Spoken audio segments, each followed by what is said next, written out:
नाशिक महानगरपालिकेत लक्ष्मीपूजन संपन्न होत आहे। नाशिक पालिका आयुक्तांच्या हस्ते पूजन संपन्न झालं। लक्ष्मीपूजनावेळी नाशिक महानगरपालिकेचे सर्व अधिकारी देखील उपस्थित होते।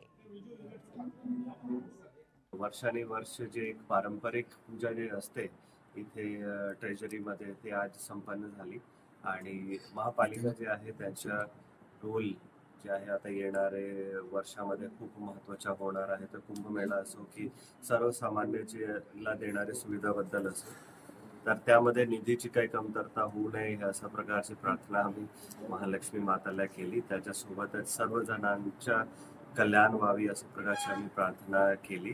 तुझ्या महानगरपालिकेसाठी आता आपल्याला फंड्सची खूप गरज आहे आणि तशीच आपण महालक्ष्मी माताला पण ती प्रार्थना केली की त्यांनी नाशिक महानगरपालिकावर थोडं दृष्टी ठेवावी आणि आपल्याकडे खूप चांगले आणि मोठ्या प्रमाणात फंड द्यावे प्रत्येक ठिकाण प्रत्येक सुविधावरून।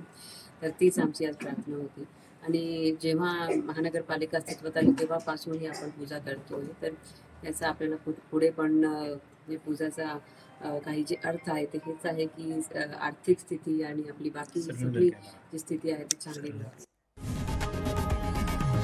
लोकशाही मराठी ऐका, पहा, जागरूक रहा।